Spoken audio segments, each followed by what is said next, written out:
शिष्य है, दुर्लभ गुरु का साथ, दुर्लभ उठना गुरु नजर, दुर्लभ सिर पर हाथ, दुर्लभ गुरु संकेत है, दुर्लभ तत्पालन, दुर्लभ से दुर्लभ रहा है समाधि धारण। अहिंसा परमो धर्म की परम पूज्य आचार्य भगवंत गुरुदेव श्री विद्यासागर जी मुनिराज की, वर्तमान आचार्य परमेष्ठी मुनिराज श्री समय सागर जी महाराज की, होने वाले महामंडल विधान की, समस्त मुनि संघ की, परम पूज्य प्रखर वक्ता मुनिवर श्री 61 विनम्र सागर जी महामुनिराज की, समस्त मुनि संघ की। नौ तपा का पहला दिन है कि लगने वाला है? कल से लगने वाला है। ठीक है, गर्मी का माहौल कल से बढ़ेगा।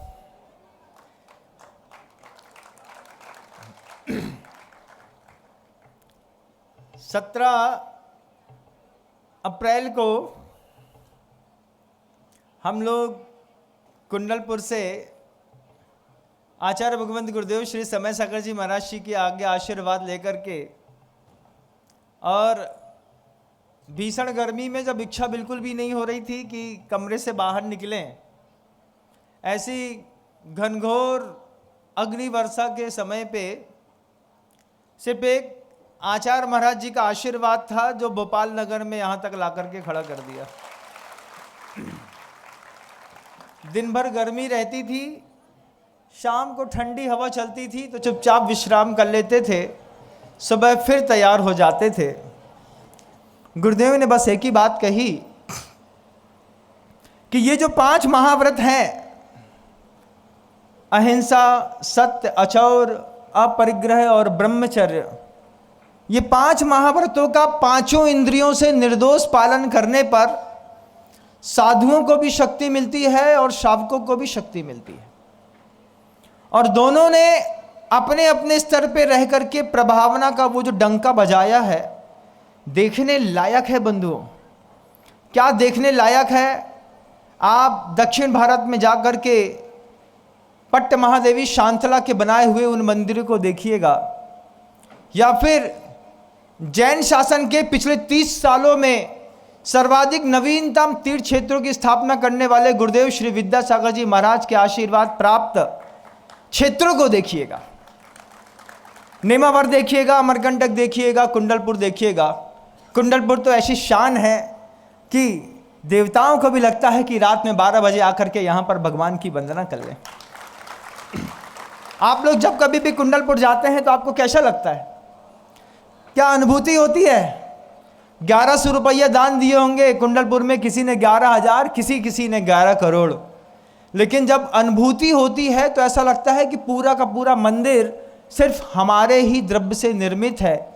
एक एक पत्थर में जो विशुद्ध स्थान बढ़ते हैं, वो देखने लायक प्रभावना हमारे आपके मुट्ठी भर लोगों ने मिलकर के जो अद्वितीय की है, और सिर्फ एक आध मंदिर में नहीं की है, ऐसे 25 से ज़्यादा मंदिर खड़े किए हैं इस छोटी सी मुट्ठी भर की समाज के लोगों ने संचित द्रव्य को दान करके।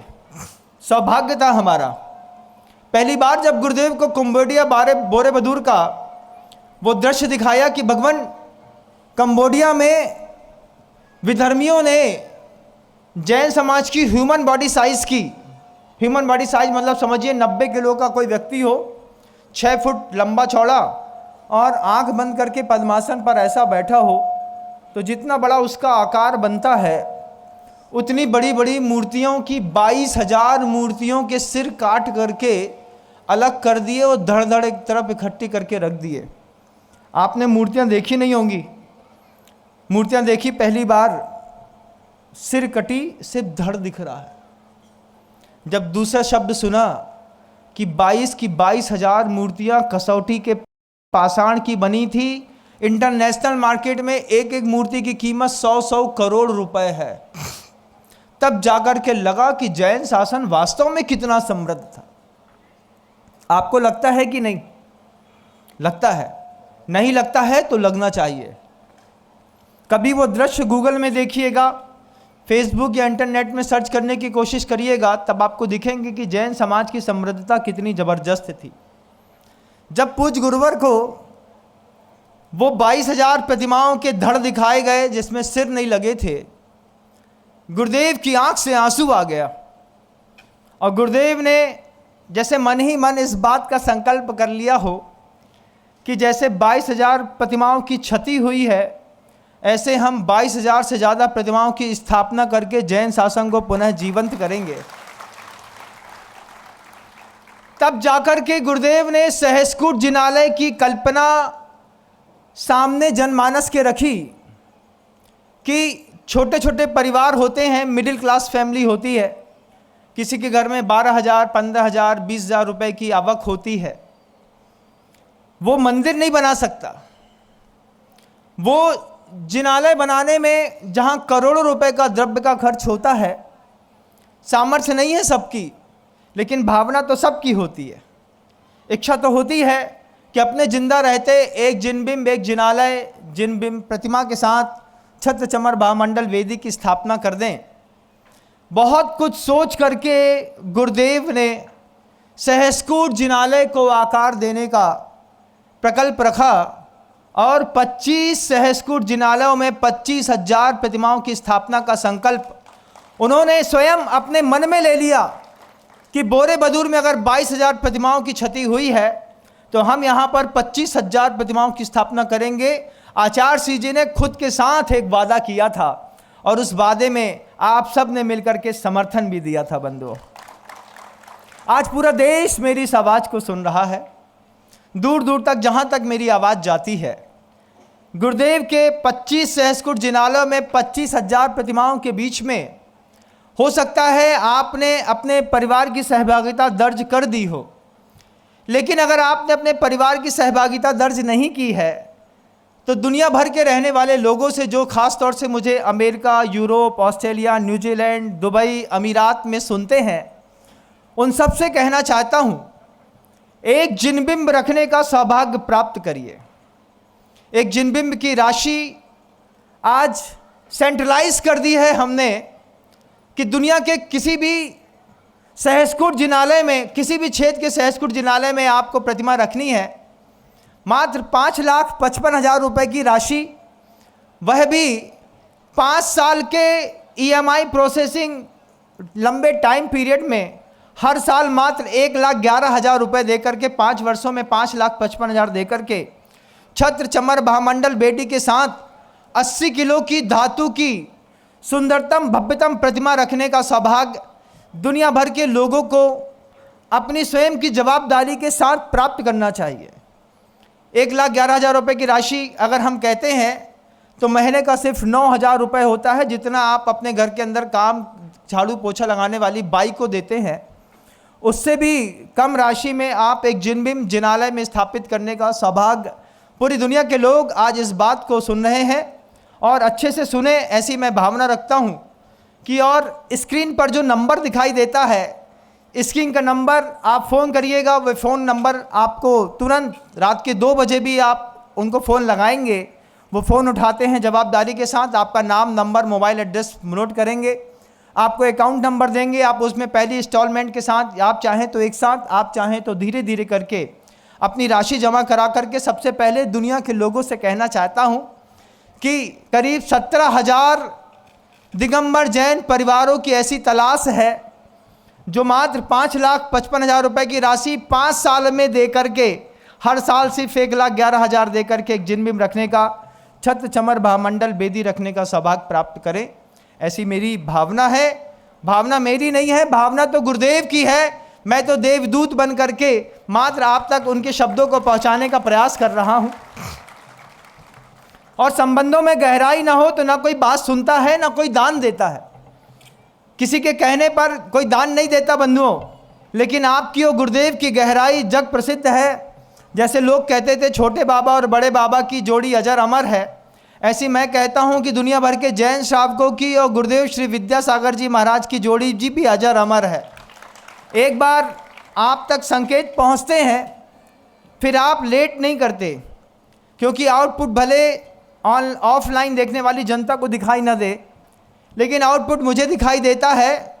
4 महीने के लगातार उद्बोधनों में विदेशों में रहने वाली जनता ने 100 करोड़ से ज़्यादा की राशि अभी दान करी है बंधुओं।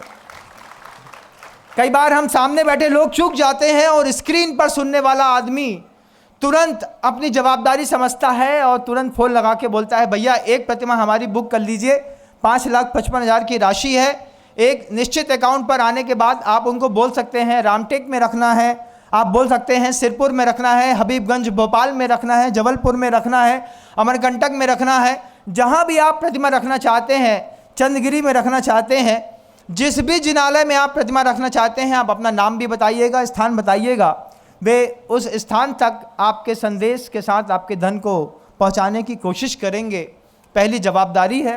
प्रभावना की बाहरी उसके भी कारण है, क्योंकि हमारे आँख से देखते देखते गिरनार चला गया। पिछले 25 सालों में बहुत बदलाव आए। पहले जाते थे तो बैठ लेते थे, पूजा कर लेते थे, द्रव्य चढ़ा लेते थे, पैर छूने मिल जाता था।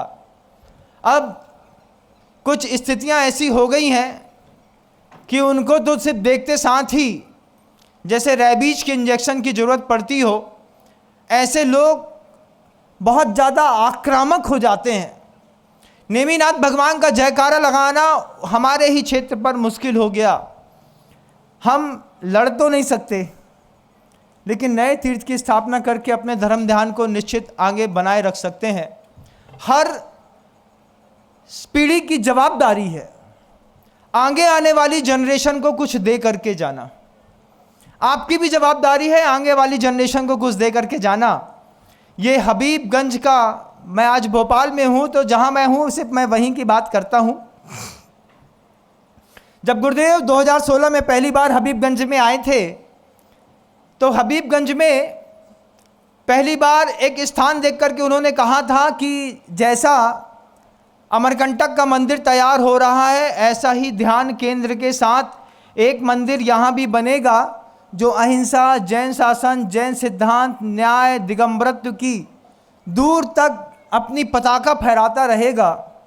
और उस मंदिर की स्थापना में 6 महीने तक लगातार गुरुदेव ने जो भागीरथी प्रयास किया और 5,000 जनता रोज प्रतिदिन नहीं आती थी, वहाँ पर दान दे करके जाती थी। देख करके मन गदगद होता था। ट्रस्ट कमेटी, पंचायत सभा भोपाल, इन दोनों का तो मैं क्या कहूँ कि जैसे वस्त्रों को पहन करके साधु बन करके साधना कर रहे हैं। पिछले 8 सालों में जनता का 1-1 रुपये ईमानदारी के साथ उन्होंने हबीबगंज मंदिर में लगा करके 55% मंदिर तैयार कर दिया। बंधु, साधुवाद है उन लोगों को जो सुबह से लेकर शाम तक धूप में कौन सा पत्थर कहाँ लगना है, आर्किटेक्ट कहाँ है, क्या डिज़ाइन करनी है। पैसा देना सरल बात होती है।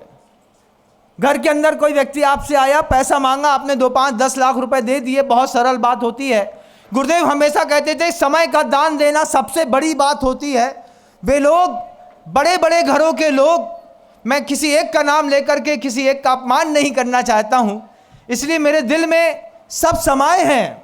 मैं जब से भोपाल की ओर मैंने रुख किया है, लगातार तपती धूप में वे गाड़ियों में पैदल मेरे साथ चले, कई के पैर में फोले पड़े, बस एक ही, कई बार तो अध्यक्ष मंत्री कमेटी के पंचायत सभा के एक साथ रो करके बोले, महाराज कुछ ऐसा करो ना कि 5 साल में गुरुदेव का वह पूरा का पूरा मंदिर बन के तैयार हो और आचार्य परमेश्वरी समय सागर जी महाराज के आशीर्वाद और सानिध्य में हम पंचायत करा पाएं।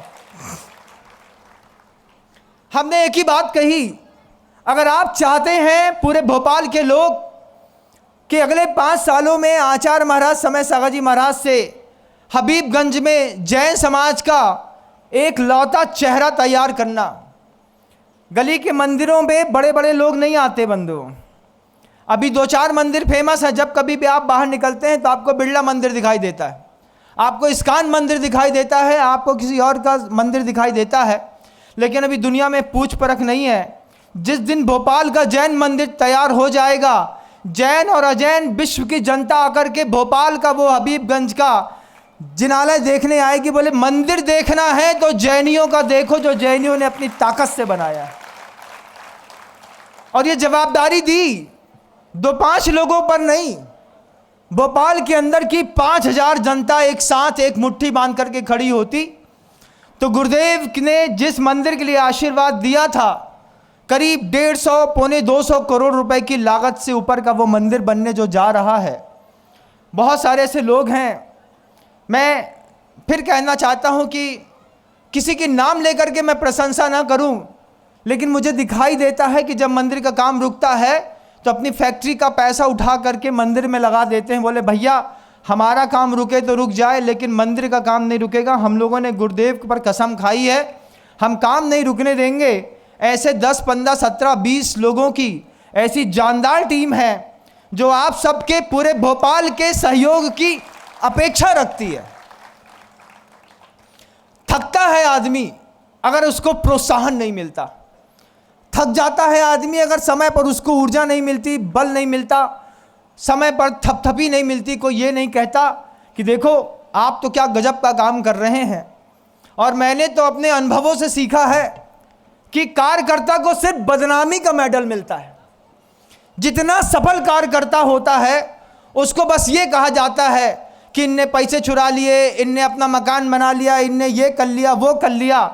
पहले तो मुझे लगता था कि बड़े बड़े लोग वास्तव में कुछ गोलमाल करते होंगे, लेकिन जब मैं खुद बड़ा हुआ तब मैंने समझा इस बात को कि सफल कार्यकर्ताओं को कंधे में सिर्फ बदनामी का मेडल लगता है, लेकिन उन्हीं कंधों के दम पर जैन शासन हमेशा के लिए स्थापित होता है। बात करने वाले 2 शब्द कहते हैं उस धोबी के जैसे, और सीता जैसे पवित्र आचरण वालों के ऊपर लांछन लगा करके चले जाते हैं। सीता फालतू में बदनाम हो जाती है। एक धोबी के कहने पर रामचंद्र जी ने सीता छोड़ दी, लेकिन किसी धोबी के कहने पर मैं कमेटी के एक भी कार्यकर्ता को नहीं छोड़ूंगा। यह मैं आप सबको विश्वास दिलाता हूं। किसी के बारे में कोई कुछ भी कहे, ये चोर हैं, ये काम नहीं करते हैं, ये ऐसा करते हैं, ये ऐसा करते हैं, इनने पैसा बर्बाद कर दिया, लेकिन सब बेमानी बातें हैं। जब आप आकर के फील्ड पर काम देखते हैं, जब आप पत्थर की मेहनत देखते हैं, कारीगरों के घर की कंडीशन देखते हैं, जब आप कार्यकर्ताओं की मेहनत देखते हैं कि भरी मई की गर्मी में गाड़ी का एसी खराब हो जाता है, यहाँ से जयपुर तक जाते हैं, कैश डिलीवर करना पड़ता है, मंदिर के लिए पत्थर डिज़ाइन देखनी पड़ती हैं, आना पड़ता है, शाम को थक करके आते हैं तो गोरे नारे चित्थे जो चेहरे में 2016 में फक सफ़ेद देखता था, आज उनका रंग कोयले के जैसा काला होने लगा। इसलिए नहीं कि वे वृद्ध हो गए, इसलिए कि कड़ी धूप में उन्होंने इतनी मेहनत करी है कि चमकते हुए गुलाब जामुन, छेना के रसगुल्ले जैसे चेहरे को उन्होंने गुलाब जामुन बना लिया। उनके सम्मान में मैं चाहता हूं कि ऑफलाइन में जितने लोग हैं सब एक बार जोरदार तालियां बजाएं। गुरुदेव की सन्निधि सूक्ष्म उपस्थिति है गुरुदेव की। आज स्थूल शरीर गुरुदेव का नहीं है, लेकिन सूक्ष्म उपस्थिति भी बड़ी ज़बरदस्त है, दिल में बैठाना पड़ता है बंधु। मैं आज से 3 साल पहले जब 52 गजा गया तो 52 गजा में ऊपर कर्ण भगवान का, इंद्रजीत का, कुंभकर्ण का, इनका निर्वाण स्थली में जब पहुंचा, चरणों को छुआ, तो चरणों को छू करके लौटा तो बाहर एक माली बैठा था। उम्र होगी करीब 80-85 साल की। थक गया ऊपर चढ़ करके, तो उसके बगल से हवा चल रही थी, बाहर पट्टी है 52 गजा में, वहीं बैठ गया। तो वो माली थाली आंगी रख करके लोगों से थोड़े से धन की अपेक्षा रख रहा था। हमने इशारा किया तो हमारे साथ में आपके यहाँ का यही बंदा जिसको मोंटी कहते हैं, ये मोंटी चल रहा था। उस समय 2000 के नोट चल रहे थे। इसने आंख बंद करके एक नोट निकाला तो 2000 का नोट उसके हाथ में आया, उसने वहीं पे थाली पे डाल दिया। हमने कहा कि मोंटी 2000 है। अरे बोले माली है, इतनी ऊपर बैठा है, उसको 2000 भी सस्ता है। कितनी मेहनत से 90 साल का आदमी यहाँ तक चढ़ा होगा महाराज, सोचो तो। हमने हंस करके देने वाले को लेने वाले को दोनों को आशीर्वाद दिया बगल से एक व्यक्ति निकला तो उसने सिर्फ 1 रुपए का एक सिक्का रखा। तो हमने कहा देखो मंटी, 1 रुपए का सिक्का रखा। 1 रुपए के सिक्के रखने के बाद माली ने जो बात कही वो सुनने लायक। माली ने कहा कि तुम जिस कर्ण भगवान के दर्शन करने आते हो उस कर्ण की महिमा पता है कि नहीं? हम बगल में बैठे थे, थके थे, इंतजार कर रहे थे कि 2-4 साधु और आ जाएं तो हम साथ में चलें। हमने उससे सहज में पूछा उस माली से, कर्ण की क्या महिमा है? वो वृद्ध माली 90 साल का बोलता है कि कर्ण एक ऐसा दानपति था जो युधिष्ठिर पर भारी पड़ा। हमने कहा कैसे?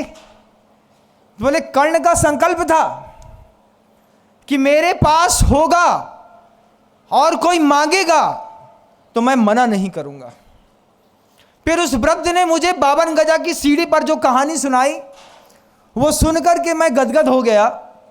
वो माली कहता है कि युधिष्ठिर के दरबार में एक ब्राह्मण पहुंचा।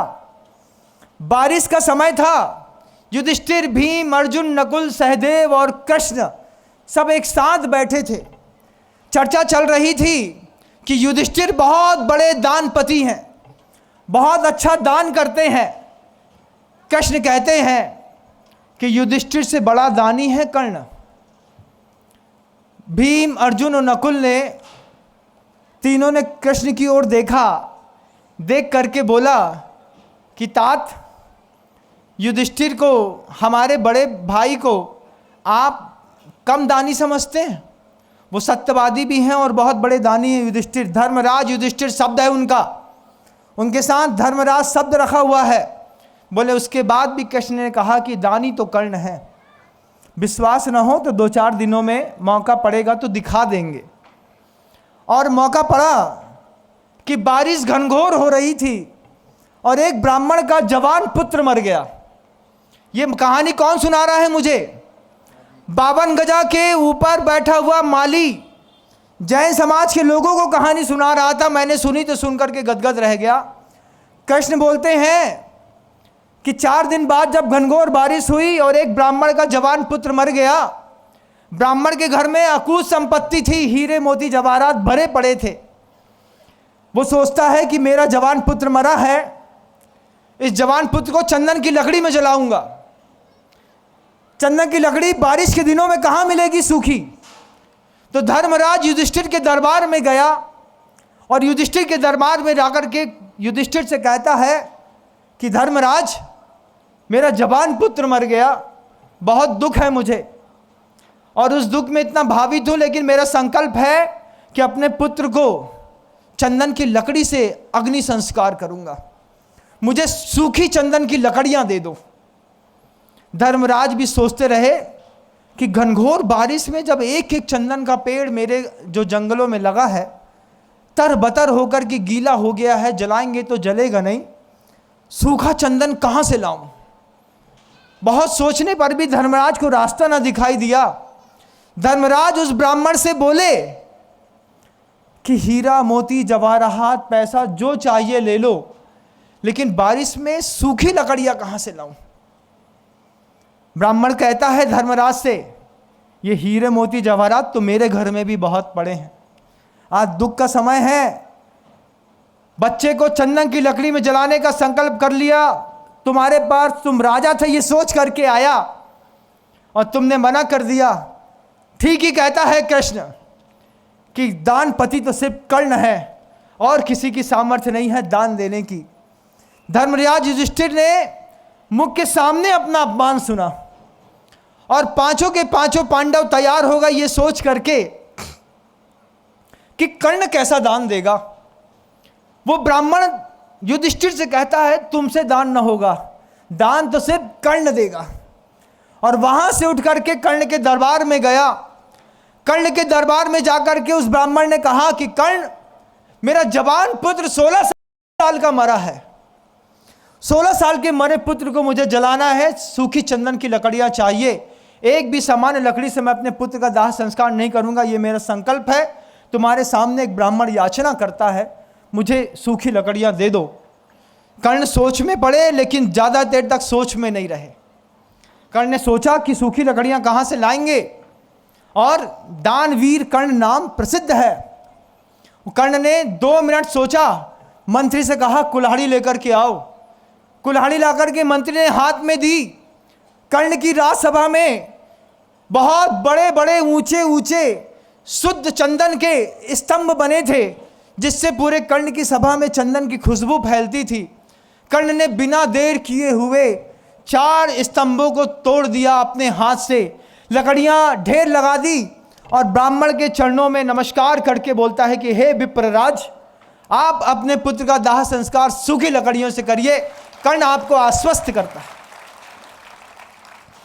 जब युधिष्ठिर, भीम, अर्जुन, नकुल, सहदेव और कृष्ण ने यह दृश्य को देखा, तब कृष्ण ने 5 पांडवों से कहा, मैंने कहा था ना कि कर्ण का संकल्प है कि मेरे दरबार में कोई आएगा, मेरे पास होगा तो मैं कभी मना नहीं करूंगा।